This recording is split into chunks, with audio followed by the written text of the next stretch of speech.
RCB ವಿಶೇಷ ಕಾರ್ಯಕ್ರಮಕ್ಕೆ ಮತ್ತೊಮ್ಮೆ ಸ್ವಾಗತ. ವೀಕ್ಷಕರೇ, ಇವತ್ತು ಎಲ್ಲಿ ಹೋದ್ರು ಏನು ಹೇಳಿದ್ರು ಇದು ಮಾತ್ರ ನೀವು ಕೇಳಿಸ್ಕೊಳ್ತಾ ಇರ್ತೀರಾ, ಜೈ RCB ಗೆಲ್ಲಲೇಬೇಕು ಅಂತ. ಕಾರ್ಯಕ್ರಮದ ಫೈನಲ್ ಹಂತಕ್ಕೆ ಬಂದಿದ್ದೀವಿ. ನಿಹಾಲ್, RCB ಅತಿ ಹೆಚ್ಚು ಪಂಜಾಬಿನ ಯಾವುದಾದ್ರೂ ಟೀಮ್ ಮೆಂಬರ್ ಮೇಲೆ ಅಥವಾ ವ್ಯಕ್ತಿಯ ಮೇಲೆ ಗಮನ ಕೊಡಬೇಕು ಅಂದ್ರೆ ಯಾರ ಮೇಲೆ ಹೆಚ್ಚಿನ ಗಮನ ಕೊಡಬೇಕಾಗತ್ತೆ? ಅಂಡ್ RCBಯ ಪ್ಲಸ್ ಈ ಬಾರಿ ಏನಾಗಬಹುದು? Final words. ಫೈನಲ್ ಆಗಿ ಅದೇ ಲಾಸ್ಟ್ ಇಯರ್ ಗೆದ್ದಿದ್ದ ಕ್ಯಾಪ್ಟನ್ ಶ್ರೇಯಸ್ ಅಯ್ಯರ್, ಅವ್ರ ಮೇಲಂತೂ ಗಮನ ಇರಲೇಬೇಕು. ಯಾಕಂದ್ರೆ ಲಾಸ್ಟ್ ಮ್ಯಾಚ್ ಪ್ರೆಷರ್ ಜಾಸ್ತಿ ಇದೆ, ಕೆಲವೊಂದ್ಸಲ ಅವ್ರ ಮೇಲೆ ಜಾಸ್ತಿ ಖಂಡಿತ ಓವರ್ ಪ್ರೆಷರ್ ಇದೆ. ಬಟ್ ಅವನು ನೋಡ್ದಂಗೆ ಸ್ವಲ್ಪ ಕೂಲ್ ಅಂಡ್ ಕಾಮ್ ಇದ್ದಾನೆ. ಲಾಸ್ಟ್ ಇಯರ್ ಗೆದ್ದಿದ್ದಾರೆ, ಅದು ಇದೆ. ಈ ವರ್ಷ ಈ ಲಾಸ್ಟ್ ಮ್ಯಾಚ್ ಅಲ್ಲೂ ಹೆಂಗ್ ಇನ್ನಿಂಗ್ಸ್ ಆಡಿದ್ರು, ಸೊ ಅವ್ರ ಮೇಲಂತೂ ಖಂಡಿತ ಗಮನ ಇರಲೇಬೇಕು. ಅದೇ ರೀತಿ ಎಲ್ಲ ಫುಲ್ ಟೀಮ್ ಮೇಲೆ ಇರಬೇಕು. ಬಟ್ RCBಗೆ ಮೇನ್ ಮ್ಯಾನ್ ಐ ಥಿಂಕ್ ವಿರಾಟೆ ಒಂದು ದೊಡ್ಡ ಇನ್ನಿಂಗ್ಸ್ ಬರ್ಬೋದಂತ ನಿರೀಕ್ಷೆಯಲ್ಲಿದೆ. ರೈಟ್. ದೊಡ್ಡ ಗಣೇಶ್ ಸರ್, ಬೌಲರ್ಸ್ಗಳಲ್ಲಿ Hazlewood played a major role and of course ಇವತ್ತು ಅವ್ರ ಮೇಲೂ ಕೂಡ ಅತಿ ದೊಡ್ಡ ನಿರೀಕ್ಷೆ ಇದೆ. ನಾನು ಇವತ್ತು ನಂಬಿಕೆ ಇಟ್ಟಿರೋದು ಭುವನೇಶ್ವರ್ ಕುಮಾರ್, ಯಾಕಂದ್ರೆ ಅವರು ನ್ಯೂ ಬಾಲ್ ಎಕ್ಸ್ಪೀರಿಯನ್ಸ್ ಇದೆ.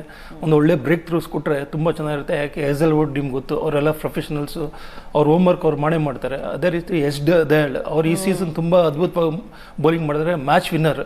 ಅದೇ ರೀತಿ ಶರ್ಮಾ ಅಂತ ಅವ್ರು ಗೂಗ್ಲಿ ಆಗ್ತಾರೆ. ಅಂದರೆ ಇವರು ಅಂದರೆ ಓವರ್ ಆಲ್ ಅಂದರೆ ನಂದು ಇವತ್ತು ಭುವನೇಶ್ವರ್ ಕುಮಾರ್ ಅದು ಗೆಲ್ಸೋಂಥ ಲಕ್ಷಣಗಳು ಜಾಸ್ತಿ ಕಾಣಿಸ್ತಾ ಇದೆ. ಭುವನೇಶ್ ಕುಮಾರ್ ಅವ್ರ ಮೇಲೆ ವಿಶ್ವಾಸ ಇದೆ, ಅವ್ರ ಮೇಲೆ ಜಾಸ್ತಿ ವಿಶ್ವಾಸ ಇದೆ.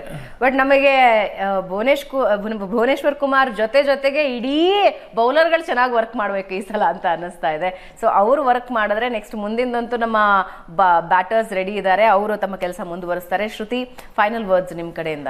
ಖಂಡಿತ ಅವ್ರು ಹೇಳ್ದಂಗೆ ಬೌಲರ್ಸ್ ಲೈನ್ ಅಪ್ ತುಂಬಾ ಚೆನ್ನಾಗಿದೆ ಎರಡು ಟೀಮ್ಸ್ ನಲ್ಲೂ. ನಾವು ಹುಷಾರಾಗಿರ್ಬೇಕಂದ್ರೆ ಚಾಹಲ್ ಅವರು ಇದ್ದಾರೆ, ಅದು ಹುಷಾರಾಗಿರ್ಬೇಕು. ಬಟ್ ನಮ್ಮ ಹತ್ರ ಆಫ್ಕೋರ್ಸ್ ಹೇಸಲ್ವುಡ್ ಇದ್ದಾರೆ. So very strong team both sides. But ಆದರೂ ನಮಗೆ ಹೋಪ್ಸ್ ಜಾಸ್ತಿ ಇವತ್ತಿನ ದಿನ. ಇವತ್ತು ನಾವೇ ಗೆಲ್ತೀವಿ ಅನ್ನೋ ಹೋಪ್ಸ್ ತುಂಬ ಇದೆ, ಯಾಕಂದರೆ ಪ್ರೀವಿಯಸ್ ಮ್ಯಾಚ್ ನಾವು ನೋಡಿದ್ದೀವಿ. ಅದರಿಂದ ಸೈಕಲಾಜಿಕಲಿ ಆಲ್ಸೋ ಅವ್ರಿಗೆ ಅದೊಂದು ಸ್ವಲ್ಪ ಡಿಸ್ಅಡ್ವಾಂಟೇಜ್ ಇರ್ಬೋದು, ನಮಗೆ ಅಡ್ವಾಂಟೇಜ್ ಇರ್ಬೋದು. ನೋಡೋಣ ಹೇಗೆ ನಡೆಯುತ್ತೆ ಅಂತ. ನನಗಂತೂ ತುಂಬ ಎಕ್ಸೈಟ್ಮೆಂಟ್ ಇದೆ. I can't wait for the match.